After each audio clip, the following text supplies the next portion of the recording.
What's going on, everyone? My name is DestinyElement. Hope you guys are all doing well, and we are back with another Honkai Star Rail video for today. And I know there were some issues in my last video.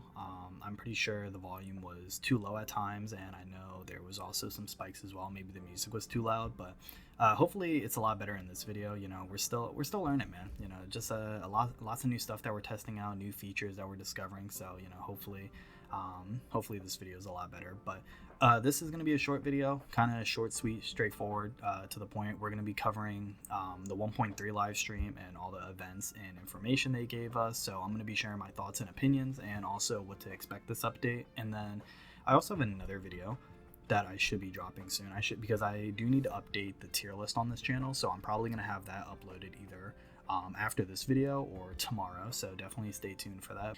Also, shout out to Maruka Azawa for the 1.3 stream summary. You know, they always have people working on stuff like this on Reddit. But if you guys do enjoy the video, leave a like, comment, subscribe. It really does help me out, and I greatly appreciate it. And yeah, let's get into it. We also have Stagnant Shadow, so we have two new world bosses that we're going to be able to fight, so we can get ascension materials for Fu Xuan and Dan Heng. We also have a 2x drop rate for not only simulated universe artifacts, but for credits, trace materials, and also XP books as well too. So this is like the best opportunity to start building characters. We also have a new feature coming called the phone wallpaper, so we're going to be able to change that. Obviously, we have the Trailblaze power capacity being adjusted, and then we have some UI updates for friends in chat, so we can sort friends, disable requests, and even use emojis. So this is a pretty big update, so we're going to be covering, you know, the rest of this in these next couple images. But first I wanted to talk about the banners.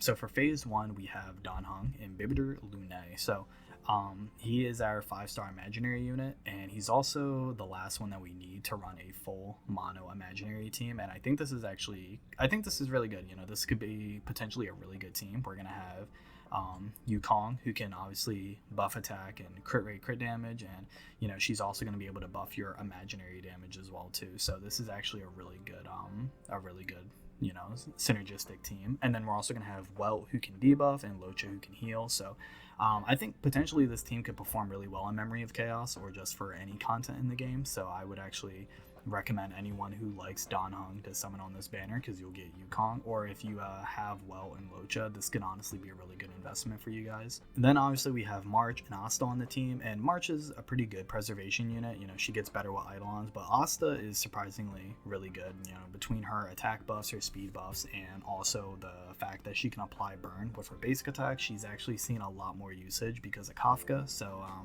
definitely a really solid banner, I would say, to start off 1.3. And then obviously we have 1.2. We have Fu Xuan, and she is the first preservation unit that we are getting since Gapard, so we can finally see how well she does compared to him, and we can also see how well they both perform in general when it comes to Memory of Chaos or harder content in the game. So with Fu Xuan coming into the game, and then we also have Lynx, you can do a mono quantum team now, so you can do Silverwolf, Sealy, Lynx, and Fu Xuan, so that way you have a tank, you have a healer, you have a debuffer, and then you have Sealy, who is very self-sufficient and can buff her own damage. But Pela is also a really good debuffer as well too, and then we have Hook, who's on the banner. So this banner is looking pretty solid, I would say. I don't want to go too in depth on either one of these characters' kits, because I'm going to actually cover that in a should you summon video. I'm going to be going more in depth and talking about them. But I guess TLDR, Dan Heng is able to enhance his basic attacks, and he can offset the amount of skill points he uses by getting scales with his technique or his ultimate. And Fu Xuan is able to mitigate a lot of damage for her team while also buffing the team's max HP, crit rate, and she can also heal herself when she reaches a certain threshold.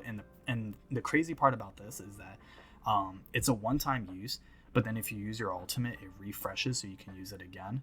So it's like you can literally just run energy regeneration rope on her with speed boots, and depending on how quickly she gets her ultimate, like you should have 100% uptime with her kit, like without a doubt.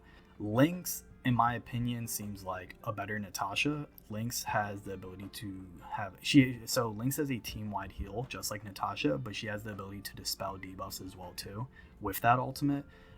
She's also able to increase the chances of being targeted by enemies whenever she heals a destruction or a preservation unit. So in my opinion, she seems like a better Natasha, and it kind of sucks because I really do like Natasha. You know, she's probably my favorite healer, and it's like, I'm actually really excited to see how well Lynx performs. But I know Natasha is probably gonna fall off in value once she comes out. But moving on. So we obviously have the Trailblaze power system optimization. So obviously this is going to make it easier to get back into the game. You know, you're going to be able to play for longer, and you're not going to really be punished as well for not playing and using your stamina. So definitely a really good feature. Here's the Stagnant Shadows. These are going to be the 2 new bosses that we are going to be fighting for Ascension materials. And then we also have the Gift of Odyssey. So I talked about this in probably one of my earlier videos, but I wasn't sure if they were doing this every single update, but it seems like they are, and I'm really grateful for that. Like this is really generous, because it's like, if you're someone like me, like I used all of my summoning materials for Kafka and her Lycone, so it's like I need to save for Fushuan again, and this is gonna help like quite a bit. And then we have Garden of Plenty and Planar Fisher. And honestly, this update is probably the best time to build characters. You know, if there's any character that you were putting off for a while, or any character that you maybe didn't have the resources to build, this is your best chance. You know, we are having double drops for planar relics, and then we're also going to have the double drops as well from this. But we also are getting 4 modeling resins this update, so I'm going to talk about that a little bit more in this next image. But before that, we have the Space Station Task Force. So this is probably just going to be like a simple quest you can do before you hop into Simulated Universe.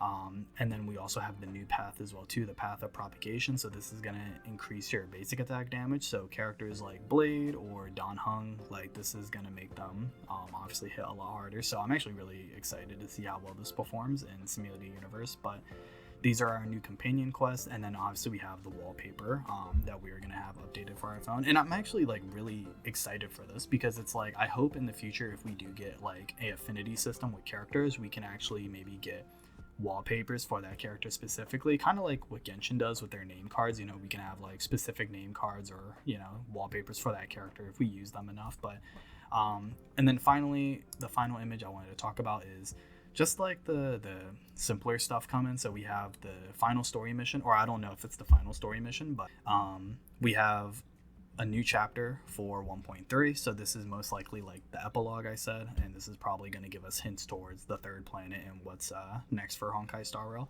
We also have new area that we're going to be exploring, and this is where the new event's going to take place. But basically the Alley Hustle and Bustle event, we're going to get modeling resin, and then we're also going to get a new wallpaper as well too for our phone.